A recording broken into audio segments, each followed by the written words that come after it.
la! Your dream vacation to Malaysia starts from rupees 24,999 only with GT Holidays, South India's #1 travel brand. ஆக்சுவலாக இந்த இது social மீடியாவில் தொடர்ச்சியாக போயிட்டு இருக்கு. இது வந்து தமிழ் ரசிகர்கள் மட்டும் இல்லாமல் தெலுங்கு ரசிகர்கள்னு சொல்லிட்டு இருக்காங்க. ஒரு பொண்ணோட சாபம், ஒரு பொண்ணோட வயிற்றுச்சல், இதெல்லாம் சும்மா விடுமா? இவ்வளோ பிரம்மாண்டமான ஒரு கட்டடம் இவ்வளோ பெரிய இடத்துல இடித்து முடிச்சாச்சு கடந்த சனிக்கிழமை. இப்போ நாகார்ஜுனா என்ன சொல்கிறாரு, நாங்கள் வந்து உச்சநீதிமன்றம் போவோம், இழப்பீடு அதுக்கான இழப்பீடு வாங்குவோம் அப்படின்னு சொல்கிறாப்புல. அப்போ தெரிஞ்சே கட்டியிருக்காரா அப்படின்ற ஒரு கேள்வியும் வந்துருக்கு. கண்டிப்பாக எவ்வளோ சொத்து இருக்குது சார்? அந்த ஆக்சுவலி அந்த இது எவ்வளோ இருக்குது? கிட்டத்தட்ட உங்களுக்கு எவ்வளோ 1000 கோடிக்கு மேலே இருக்குது. ஒரு இடத்துல நம்ம காயப்படுத்தப்பட்டோம், ஒரு பெரிய ஃபேமிலியில் நம்மளை அவமானப்படுத்தப்பட்டோம், மீடியாக்களை தொடர்ந்து பேசுகிறாங்கன்னா இந்த இண்டஸ்ட்ரியை விட்டு போகக்கூடாது, நம்ம இங்கே சாதிச்சு காட்டணும் அப்படின்ற ஒரு வெறி தான் சமந்தா இந்த அளவுக்கு கொண்டு வந்துருக்கு. எங்கள் தளபதி 69 சமந்தா இருக்க போகிறாங்கன்ற மாதிரியான பேச்செல்லாம் இருக்குது. தூக்கி ஒரே நிமிஷத்தில் 10 பைசா எனக்கு வேணாண்டான்னு அந்த பொண்ணு தூக்கி அடிச்சா பாருங்க, அங்கே தான் சமந்தாவுடைய உச்சம் வந்து போய் நின்று. தசை அழற்சி நோயின்னு ஒரு இதில் வந்து இன்னைக்கு வந்து தீராத வழி. இந்த தசை அழற்சி நோய்க்காக சிகிச்சைக்கு பணம் இல்லாமல் தெலுங்கில் இருக்கிற ஒரு முன்னணி நடிகரிடம் கிட்டத்தட்ட 40 கோடி ரூபாய் சமந்தா வந்து கடனாக வாங்கியிருக்காங்கன்னு.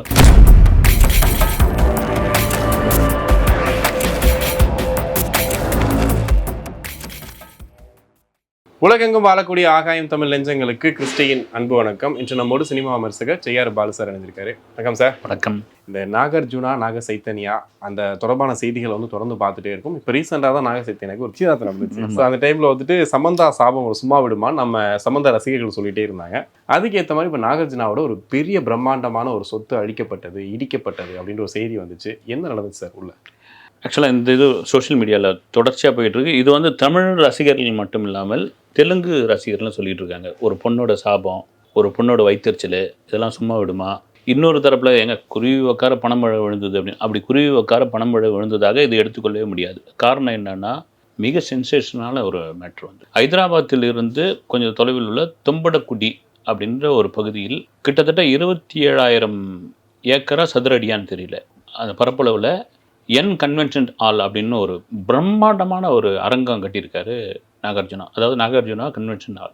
அது என்ன காரணம், அந்த தொம்படிக்குடி அந்த பகுதியினுடைய ஏரியின் 25% பகுதியை ஆக்கிரமித்து இந்த கட்டடம் கட்டப்பட்டுள்ளது. நீங்கள் தெலுங்கானா முதல்வர் தொடர்ச்சியாக கொடுக்குற பல பேட்டிகள்லாம் பார்த்தீங்கன்னா, ஏரியோ குளமோ ஆறோ நீர்நிலை பகுதிகளில் யார் கட்டடம் கட்டியிருந்தாலும் அது உறுதிப்படுத்தப்பட்டால் தயவு தாட்சணை இல்லாமல் அதை வந்து அப்புறப்படுத்தப்படும். ஏன்னா இன்றைக்கி வந்து சென்னை மாதிரியான, ஹைதராபாத், பெங்களூர் மாதிரியான பெருநகரங்களில் நிலத்தடி நீர்த்தே வந்து எங்கேயோ போயிடுச்சு. அது காரணம் என்னென்னா, நீர்நிலைகளை சுத்தமாக காலி பண்ணியாச்சு. இப்போ இவ்வளோ பிரம்மாண்டமான ஒரு கட்டடம் இவ்வளோ பெரிய இடத்துல இடித்து முடிச்சாச்சு கடந்த சனிக்கிழமை. இப்போ நாகார்ஜுனா என்ன சொல்கிறாரு, நாங்கள் வந்து உச்சநீதிமன்றம் போவோம், இழப்பீடு அதுக்கான இழப்பீடு வாங்குவோம் அப்படின்னு சொல்கிறாப்புல. அப்போ தெரிஞ்சே கட்டியிருக்காரா அப்படின்ற ஒரு கேள்வியும் வந்திருக்கு. கண்டிப்பாக எவ்வளோ சொத்து இருக்குது சார்? அந்த ஆக்சுவலி அந்த இது எவ்வளோ இருக்குது? கிட்டத்தட்ட உங்களுக்கு எவ்வளோ 1000 கோடிக்கு மேலே இருக்கும். 1000 கோடிக்கு மேலே எங்கே ஒரே சமயத்தில் 6000 பேர் 7000 பேர் உட்காந்து அந்த ஹாலில் உட்காரலாம். அப்போ பாருங்க, ஒரு மிக பிரம்மாண்டமான ஒரு. பட் இது ஒரு அரசை ஏமாத்தி பண்ண விஷயம் தானே? இல்லை உங்களுக்கு ஆமாம், இவங்களுக்கு அதை இடிக்க போகிறாங்கன்னா அவங்க உடனே கடப்பாறை தூக்கின்னு வந்து இடிச்சிட மாட்டாங்க. அதுவும் வந்து நாகார்ஜுனா மாதிரியான மிகப்பெரிய செலிபிரிட்டி, நாகேஸ்வராவுடைய ஃபேமிலி பாரம்பரியமாக வராங்க. தென்னிந்திய சினிமாவில் மிக கோட்டீஸ்வர நடிகர் வந்து அவர் தான். Number 1, number 2 Venkatesh, number 3 Chiranjeevi வராரு. அப்படியேப்பட்ட ஒருத்தரை வந்து அவ்வளோ சீக்கிரம் வந்து அவருடைய ப்ராப்பர்ட்டியை அப்புறப்படுத்த முடியுமா? அப்போ வந்து கோர்ட்டும் அரசாங்கமும் சொல்லி பார்த்துருக்காங்க. இவங்க எதுவும் இதெல்லாம் முடிச்சிட்ட பிறகு அவருக்கு ஏதோ ப்ரொசீஜ் ப்ராப்ளமானு தெரியல, நான் போவேன்றாரு. ஒரு பக்கம் அவர் சொல்கிறதே அவர் பக்கமே நியாயம் இருக்குது, நீதி இருக்குதுன்னா இழப்பீடு வாங்கிட்டோம். ஆனால் அதெல்லாம் தாண்டி இந்த ஒரு விஷயம் வந்து ஒரு பொண்ணோட சாபம் சும்மா விடாதுங்க. இல்லை, அது ஏன் சார் அப்படி சொல்கிறாங்க? நான் இப்போ காலையில் நான் வந்து ட்விட்டர் பொம்மை கூட அதான் போயிருந்துச்சு. இந்த மாதிரி பார்த்தீங்களா, சாபம் சும்மா விட்டுச்சா, எங்கள் தலைவியோட சாபம் அப்படின்னு சொல்லி பேசுகிறாங்க. இதை எப்படி எடுத்துக்கிறது? இது எப்படி எடுத்துக்கிறதுன்னா, ஒரு சார், நீங்கள் மதுரையை வந்து கண்ணகி அழிச்சான்ட்டு ஒரு கதையாக இருந்தாலும் வந்து அவளுடைய ஒரு மனசு நோக்கிற மாதிரியான ஒரு விஷயம் தானே, அவளை வந்து மனக்காயப்படுத்தின ஒரு விஷயம் தானே. நீங்கள் ஏன் வந்து பெண்களை வந்து தெய்வமாக நம்ம கும்பிட்றோம், பெண்களை வந்து ஒரு சக்தியாக இது பண்ணுறோம். பெண்களுக்கு எதிரான பல விஷயங்கள், அது அந்த டாப்பிக்குள்ளே போகனாலும் வந்து ஒரு பெண்ணை வந்து இப்போ நீங்கள் ஒரு ஊர் பக்கம்லாம் பார்த்தீங்கன்னா, அக்கா தங்கச்சிகளை நல்லா கவனிச்சிங்க, அவங்கள எந்த குறையும் இல்லாமல் மனசு குளிராமல் வச்சுக்கங்க, அண்ணன் தம்பிங்க அப்படின்லாம் ஒரு இது உண்டு. என்னென்னா, அவங்க ஏதாவது வந்து வயிற்றுச்சல் பட்டோ அல்லது ஒரு சாபம் கொடுத்தோ, அவங்க வந்து ஒரு சபிச்சோ கண்ணீர் விட்டோ இது பண்ணால் அந்த குடும்பத்துக்கு ஆகாது. இது சென்டிமெண்ட்டாக இருக்கலாம், இது உண்மையாகவும் கூட இருக்கலாம்.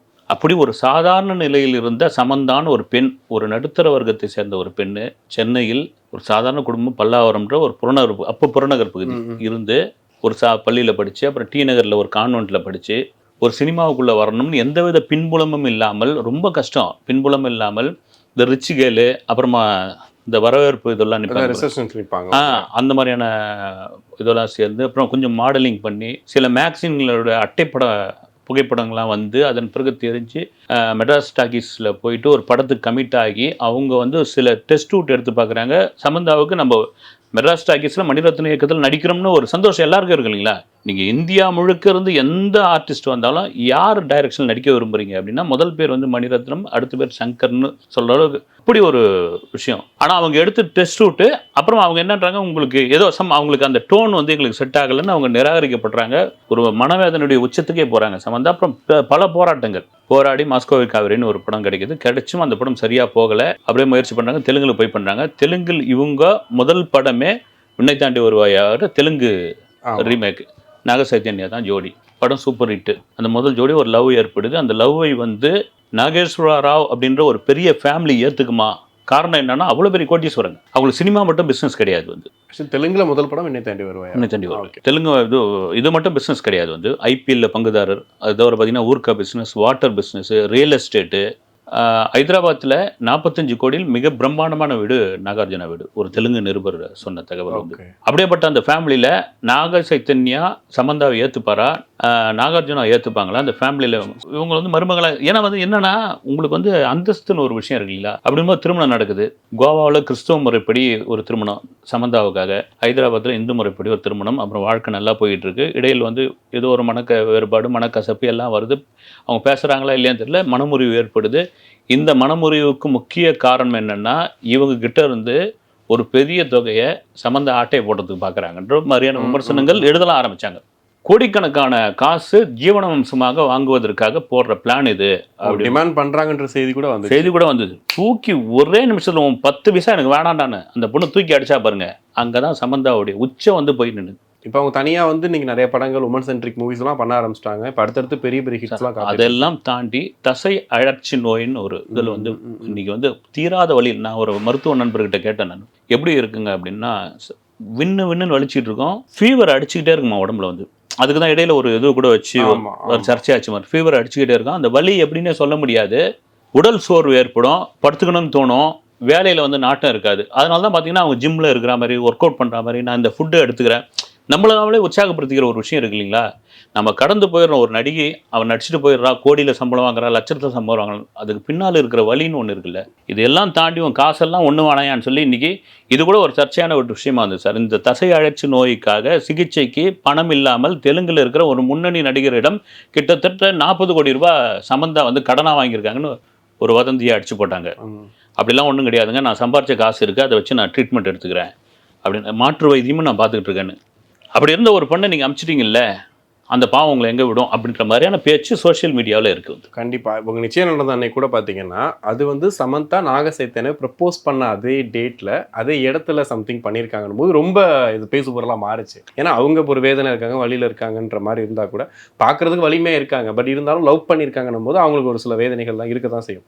ஸோ அதே டேட்டில் பண்ணதெல்லாம் ரொம்ப பெரிய விஷயமா பேசிகிட்டு இருந்தாங்க. உண்மையிலே அது ஒரு நீங்கள் என்ன சொல்ல, ஏதோ வந்து சோபிதா துலிப்பால திட்டமிட்டு பண்ண மாதிரியான ஒரு விஷயமா இருக்குது. அதே இதில் பண்ணது அந்த பொண்ணு வந்து ராஜ குடும்பம் வேற சொல்லி, அவங்க முப்பாட்டம்லாம் ராஜ குடும்பத்தை சேர்ந்தவர்கள். அவங்களும் வந்து ஆந்திராவை தெலுங்கு பூர்வீகமாக கொண்டவங்க தான் வந்து இதெல்லாம் வந்து பண்ணவங்க. நீங்கள் என்னென்னலாம் சமந்தாவை வெறுப்பேற்றணுமோ அதையெல்லாம் மறைமுகமாக சோபிதா பண்ணிட்டு தான் இருக்காங்க.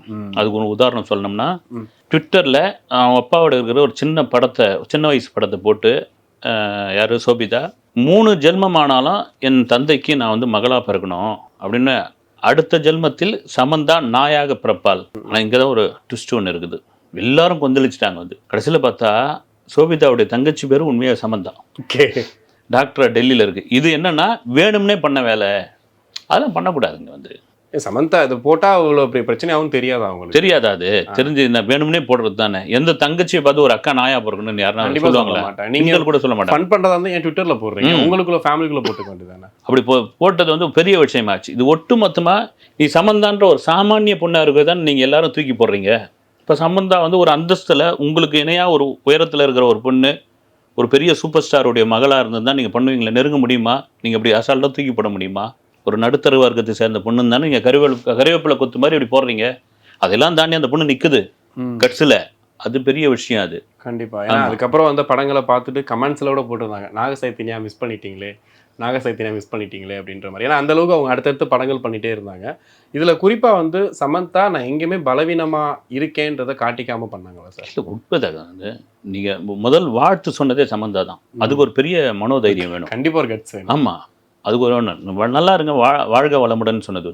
சமந்தாவுடைய ரேங்க் எங்கே உச்சத்துக்கு போச்சுன்னா, இவங்க ஜீவனம்சம் ஒரு பெரிய டிமாண்ட் வைக்கிறாங்க கோடியில், அவங்க கொடுக்கறதுக்கு ரெடியாக இருக்கிறாங்க. ஏன்னா நாகார்ஜுனோட சொத்து மதிப்பு கிட்டத்தட்ட 4000 கோடின்னு சொல்லிக்கிறாங்க. அப்படின்பொழுது உங்க காசே வேணான்னு சொல்லும்பொழுது உச்சம்.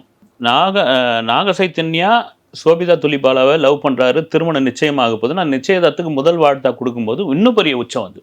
இதுக்கெல்லாம் ஒரு பெரிய இது வேணும் வந்து. இதெல்லாம் தாண்டி இன்னைக்கு ஒரு பிரச்சனையா இதுதான் பேசப்படுறாங்க வந்து. கண்டிப்பா. இப்போ விவாகரத்து ஆயிட்டாங்க அப்படின்னாவே ஏதோ அந்த ஃபேமிலிக்கும் இவங்களுக்கும் பெரிய பிரச்சனை மாதிரி ஒரு விஷயம் காட்டுவாங்க. இன்னொன்று, ஒரு ஹீரோயின் விவாகரத்து கல்யாணம் பண்ணாலே அவங்களுக்கு அடுத்தது படங்கள் கிடைக்காது. ஆனால் விவாகரத்து ஆனதுக்கு அப்புறமும் சமந்தாவோட அந்த கெத்து குறையல, அடுத்தடுத்து பெரிய பெரிய படங்கள் பண்ணுறாங்க.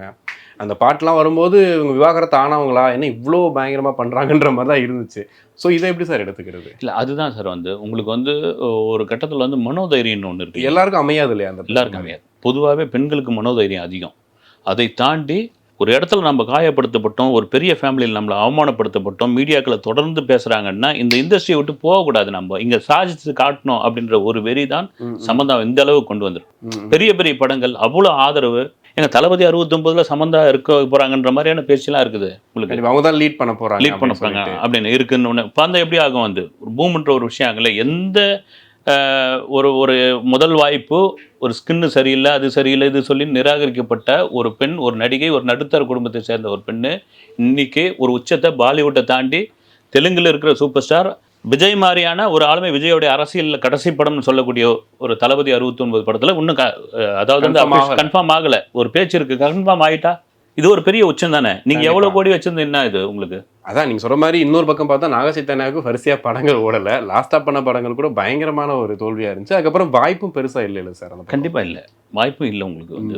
உங்களுக்கு நீங்கள் எப்போவுமே சார் ஒரு இடத்துல வந்து நீங்கள் ஒரு தனி மனித ஒழுக்கம் தாண்டி சில சர்ச்சைகள் வரும்பொழுது, குறிப்பாக ஒரு பெண்களை மனநோக வைக்கிற மாதிரி இந்த சென்டிமெண்ட் ரொம்ப முக்கியம். நீங்கள் நிறைய ஆர்டிஸ்ட்டை பாருங்களேன் வந்து, நான் இதுக்காக சொல்ல வந்து பெரும்பாலான ஆர்டிஸ்ட் ஃபேமிலியோடு இருக்கிற ஃபோட்டோவை போடுவாங்க. அவங்க பார்த்தீங்கன்னா பெரிய லைம்லைட்டில் இருப்பாங்க, எப்பவுமே இருப்பாங்க. அது காரணம் என்னன்னா, பார்க்கல மக்களுக்கு என்னன்னா, குழந்தை குட்டியோட பொண்டாட்டி பிள்ளையோட அருமையாக இருக்கிறாயா அப்படின்ற ஒரு விஷயம் கூட்டு வர்றது.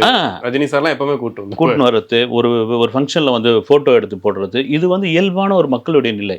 நீங்கள் மட்டும் தனியாக இது பண்ணுறது, பாடுறது, இதெல்லாம் வந்து ஒரு இதுவாக இருக்காது. அதே போல தான் ஒரு பொண்ணு ஒன்று நம்பி வந்தா அந்த பெண்ணை நீங்கள் மட்டும் தூக்கி போடுறீங்க அப்படின்னா உங்கள் இமேஜுக்கு அப்படியே குறையுது இல்லைங்களா? அந்த இமேஜ் குறையும் போது படங்கள் ஓடாது, மக்கள் விரும்ப மாட்டாங்க. கண்டிப்பா சார். என்ன நடக்குதுன்னு பொறுத்து இருந்து பார்ப்போம். உங்க நேரத்துக்கு நன்றி. வணக்கம். Hola! Your dream vacation to Vietnam starts from ₹39,999 only with GT Holidays, South India's #1 travel brand.